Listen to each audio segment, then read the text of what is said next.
Hi guys, வாங்க தம்பி. ராமரை கடவுள்னு யார் சொன்னது? அவர் கடவுள் எல்லாம் ஒன்றும் கிடையாது, ஒரு சாதாரண மனிதர் தான்.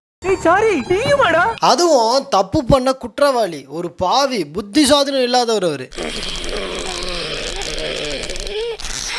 இதெல்லாம் நான் சொல்லல, சமீபத்தில் சென்னையில் நடந்த ஈவெண்ட்ல நம்ம வைரமுத்து கவி பேரரசு வைரமுத்து அங்கிள் தான் இப்படி எல்லாம் சொல்லியிருக்காரு. ஸோ அதை பற்றி தான் இன்னைக்கு நம்ம இந்த வீடியோவில் பார்க்க போகிறோம். அவனை விடாதீங்க, அவனை வெட்டி கொல்லுங்க. பொய் சொல்கிறவங்கலாம் தெளிவாக ஒரு ஃபார்மெட்டை ஃபாலோ பண்ணுவாங்க. எதுவுமே சொந்தமாக சொல்லாமல் செத்து போன யாரையாவது சேர்த்து வச்சுக்கிட்டு அவங்க அப்படி சொன்னாங்கன்னு இவங்க இஷ்டத்துக்கு ஒரு ஸ்டோரியே சொல்லுவாங்க. ஸோ இதே ஃபார்மெட்டில் தான் நம்ம தலைவனும் அவருடைய ஃபர்ஸ்ட் உருட்டை உருட்டி விட்டுருக்காரு. வாரியாரை கேட்டாங்க, ரகுவம்சத்தில் பிறந்தவன் தானே ராமன், அவனை ராம சூரியன் என்று தானே அழைத்திருக்க வேண்டும், அவனை ஏன் ராமச்சந்திரன் அழைச்சாங்க? வாரியார் சொன்னார், வாலியை மறைந்து நின்று கொன்று ராமன் கலங்கப்பட்டான், சந்திரனுக்கு ஒப்பிட்டு அழைக்கப்பட்டான் என்று சொன்னார் வாரியார். வாலியை கொன்னு ராமர் கலங்கப்பட்டுட்டாராமா, அந்த கலங்கத்தை சுமக்கிறதுனால தான் அவரை ராமச்சந்திரன் எல்லாரும் சொல்றாங்கன்னு வாரியார் சொன்னாராமா. வாரியார் சொன்னாருன்னு சொல்லிட்டு அதை அவர் எங்க சொன்னாரு, எதுல சொன்னாருன்னு எந்த ரெஃபரன்ஸையும் காட்டாம எவ்வளவு நேக்கா அதை டீல் பண்றாருன்னு நீங்களே பாருங்களேன். வாரியாரை கேட்டாங்க என்று சொன்னார் வாரியார் என்று சொன்னார் வாரியார். வாரியாரை கேட்டாங்க, அவரு சொன்னாரு, அவ்வளவுதான் ஆதாரம், இந்த முடி எடுத்துக்கிட்டு கிளம்பு. என்ன வாரியார் உங்களுக்கு வாட்ஸ்அப்ல வாய்ஸ் மெசேஜ் அனுப்புனாரு, எந்த ரெஃபரன்ஸுமே காட்டாம வரி வரியா உருட்டு அதை வாரியார் நெத்தியில ஓட்டுன்னு ஒட்டி விட்டுட்டு போறாங்க. நான் பெரிய மனுஷன் அடிக்கூடாது, நீ அடிச்சிருப்பாவன. ஆனால் இந்த டெக்னிக் கூட நல்லா தானே இருக்குது, நம்மளும் யூஸ் பண்ணி பார்ப்போமா? உங்கள் எல்லாருக்கும் ஒரு உண்மை தெரியுமா? எதிர்காலத்தில் ஒரு அண்டங்காக்கா என் பேரை சொல்லி எதையாவது உருட்டும், அதை யாரும் நம்பிடாதீங்க அப்படின்னு சொல்லி வாஸ்கோட காமா கிட்ட வாரியார் சுவாமிகள் சொல்லி வச்சுட்டு போயிருக்கிறாரு. இவர் சொன்னது ஒரு வேளை உண்மையாக கூட இருக்குமோன்னு சொல்லி நானும் உட்காந்து தேடி பார்த்தேன். ஆனால் இப்படி ஒரு கான்வர்சேஷன் வாரியார் கூட நடந்ததுக்கான எந்த ரெக்கார்டும் கிடைக்கல. தலைவன் வாரியாரை வச்சு லைட்டா உருட்டி பார்த்தாரு, யாராவது கண்டுபிடிக்கிறாங்களா அப்படின்னு. யாரும் எதுவும் கேட்கல. அப்பாடி நம்பிட்டாங்க, நம்ம அடுத்து உருட்டுவோம் அப்படின்னு அடுத்த உருட்டையும் உருட்டி விட்டுருக்காரு. வால்மீகியின் வாலி ராமனை பார்த்து சொல்கிறான், நீ தபசி வேடம் போட்ட பாவி, புல் மூடிய பாழ்கிணறு, புல்லால் மூடப்பட்ட பாழுங்கிணறு. இந்த கேள்வியெல்லாம் இது கம்பன்ல இல்ல, இந்த கேள்வி வால்மீகில இருக்கு. ராமர் ஒரு பாவி பாழுங்கிணறுன்னு சொல்லி வாலி திட்டினாராமா, அது வால்மீகி ராமாயணத்துல இருக்குதாமா.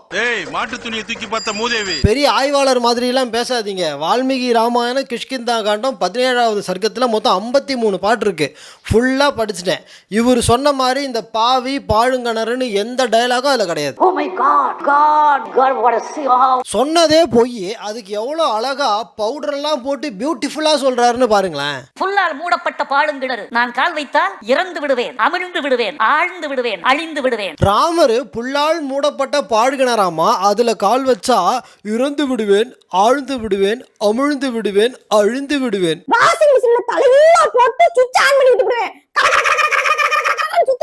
அவர் என்ன சொல்ல வர்றாருன்னு புரியுதா உங்களுக்கு?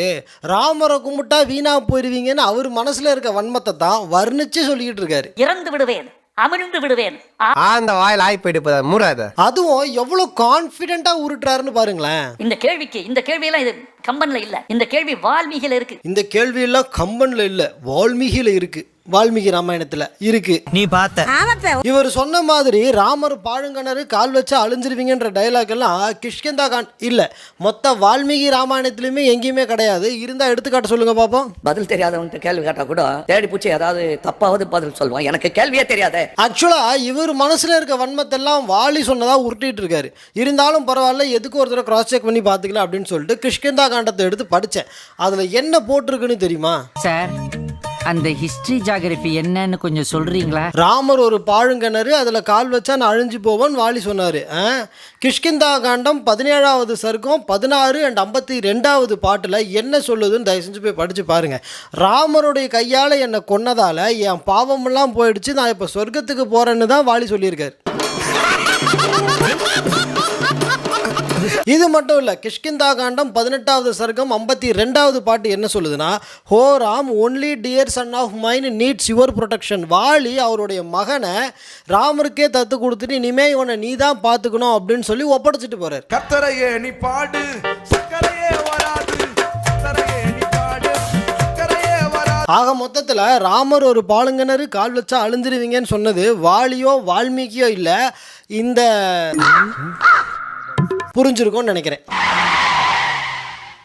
இப்படி வாரியார் வாலி வால்மீகின்னு சொல்லி ஒவ்வொருத்தராக வச்சு உருட்டி பார்த்தாரு. யாரும் கண்டுபிடிக்கல, எதுத்தும் கேள்வி கேட்கல. கடைசியில் இந்த கீழே உட்காந்துருக்க கிறுக்கனுங்க எதை சொன்னாலும் நம்புவானுங்க போலையே இப்படின்னு சொல்லிட்டு கடைசியில் கம்பரை வச்சும் கண்டென்ட் கிரியேட் பண்ணிட்டாரு. திகைத்தனை போலும் செய்கை எடுத்து பார்க்கிறேன். திகைத்தல்னா என்னன்னு? திகைத்தல் என்றால் மயங்குதல். மதி மயங்கி விட்டான். சீதையை பிரிந்த ராமன் புத்தி சுவாதீனம் இழந்து விட்டான். கம்பர் திகைத்தனை போலும் அப்படின்னு சொல்லி ராமரை குறிப்பிடுறாராமா. அதுக்கு ராமர் புத்தி சுவாதீனம் இல்லாதவர்னு அர்த்தமாமா.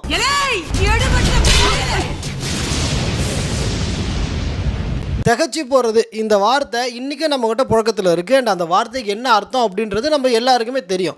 அப்படி இருந்தும் அதுக்கு புத்தி சுவாதீனம் இல்லாத அப்படின்ற ஒரு தப்பான அர்த்தத்தை சொல்லி தெரிஞ்சே ராமரை டிஃபேம் பண்ணிட்டு இருக்காரு இவர்.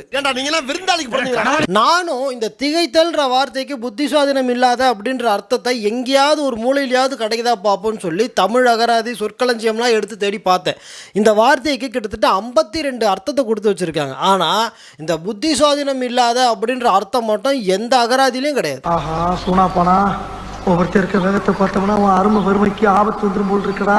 இன்டென்ஷனோட இவ்வளோ பெரிய வேலையை பார்த்துட்டு அடுத்ததா இந்திய தண்டனை சட்டத்தை வேற துணைக்கு கூப்பிடுறாராமா. புத்தி சுவாதீனம் இழந்தவன் செய்கிற குற்றம் குற்றமாகாது என்பது இந்திய தண்டனை சட்டம்.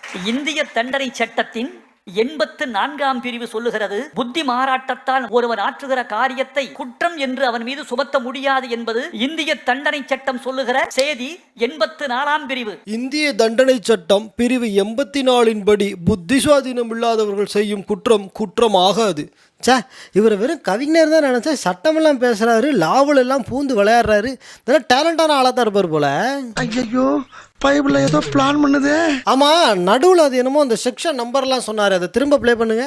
இந்திய தண்டனை சட்டம் இந்திய தண்டனை சட்டத்தின் 84ஆம் பிரிவு சொல்லுகிறது. இந்திய தண்டனை சட்டம் 84ஆம் பிரிவு. இந்திய தண்டனை சட்டம் 84வது பிரிவாமா. தற்கூரி இந்திய தண்டனை சட்டம் ஐபிசிக்கு பதிலாக பிஎன்எஸ் ரீப்ளேஸ் பண்ணி பல நாள் ஆகுது. அதுவும் புத்தி சுவாதீனம் இல்லாதவங்களை பற்றி பேசக்கூடிய act of a person of unsound mind section 84 இல்லை 22. ஐயா உசுர வச்சு ஊஞ்சல் ஆடுறாங்களே தெய்வமே. அட பாவிகளா என்னை இழுத்து போட்டு கொன்றாதீங்கடா. என்னை விட்டுடா. போன வருஷம் மாத்தின சட்டத்தோட பேரே தெரியல. இவர் தான் ராமருடைய மென்டல் ஹெல்த்தை பத்தி ரிசர்ச் பண்றாரு. மூஞ்சி பத்தி அவனுக்கு பழைய 5 காசு மாதிரி சொல்றா. கீழே உட்காந்துக்கிட்டு இருக்கிறவங்களும் எவ்வளவு நேரம் தான் வாயவே பார்த்துட்டு இருப்பாங்க. அவங்களுக்கும் ஒரு கட்டத்துக்கு மேல விஷயம் புரிஞ்சிருச்சு போல தலைவனை ஒரு இடத்துல தரமா செஞ்சு விட்டாங்க. ராமன் அந்த இடத்தில் மனிதனாகிறான், கம்பன் கடவுளாகிறான். கம்பரை புகழ்ந்து பேசுகிற மாதிரியே நேக்கா ராமரை கலாச்சி ஒரு டைலாக் பேசிட்டு டைட்டானிக் ஜாக் மாதிரியே போஸ் கொடுத்துட்டு நின்னாரு நம்ம தலைவன். கடைசியில் ஒருத்தரும் கைத்தட்டல. கம்பன் கடவுளாகிறான். அங்க என்ன பாக்குறீங்க? கை தட்டுவாங்கன்னு பார்த்தேன். கை தட்டாதது கூட பரவாயில்ல, ஆனால் அங்கே வேற ஒரு சம்பவம் நடந்துச்சு, நல்லா கவனிச்சு பாருங்க. செய்ய வேண்டும் என்று நினைக்கிறேன். நான் நிறைவு செய்ய வேண்டும் என்று நினைக்கிறேன் தோழர்களே. தலைவனுக்கு ஒரு சீட் எழுதி அதை போடியம் மேலேயே வச்சுட்டு போயிட்டாங்க. அதை பார்த்த உடனே நான் நிறைவு செய்ய வேண்டும் என்று நினைக்கிறேன் அப்படிங்கிறார் தலைவன். அப்படின்னா அந்த சீட்டில் என்ன எழுதியிருக்கோம்? நான் நிறைவு செய்ய வேண்டும் என்று நினைக்கிறேன் தோழர்களே. இந்த மேட்ரில் ஒரு சில கமெண்ட்ஸ் என்னால் பார்க்க முடிஞ்சது. இந்த மாதிரி பேசுகிறவங்களெல்லாம் ஏன்பா கம்பன் கழகம் இன்வைட் பண்ணுறீங்க அப்படின்னு சொல்லி நிறைய பேர் கேட்டிருந்தீங்க. அவ்வளோ சீனெல்லாம் இல்லை. இந்த கம்பன் கழகம் அப்படின்றதே அனதர் வெர்ஷன் ஆஃப் திடல் தற்குறிஸ் தான். கதை இப்படி போகுதா? அந்த ஸ்டேஜில் உட்காந்துருக்கிறவங்களெல்லாம் நல்லா பாருங்க. பழனியில் இருக்கிறது முருகனே இல்லைன்னு சொன்ன நம்ம சுகி ப்ரோ, தாலி கட்டுறது தமிழர் வழக்கமே இல்லைன்னு சொன்ன சாரதா நம்பி, ஆண்டாளை பற்றியும் இப்போ ராமரை பற்றியும் தப்பாக பேசினா வைரமுத்து.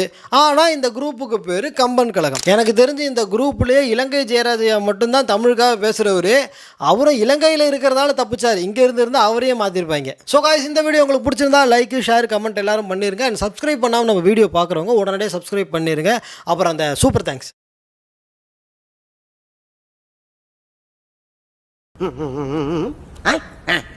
நம்மளுடைய ரிசர்ச் வீடியோ பார்க்கணும்னு ஆசைப்படுறவங்க சப்ஸ்கிரைப் பட்டனுக்கு பக்கத்தில் ஜாயின் ஒரு பட்டன் இருக்கும், அதை கிளிக் பண்ணி வர ஆப்ஷனை எனேபிள் பண்ணிக்கிட்டீங்க அப்படின்னா நம்மளுடைய ரிசர்ச் வீடியோஸ்னுடைய ஆக்சஸ்லாம் உங்களுக்கு கிடச்சிரும். அண்டு நான் உத்தரவு வாங்கிட்டுமா? உங்க வீட்டு பிள்ளையா நினைச்சு எல்லாரும் என்னை மன்னிச்சிருங்க.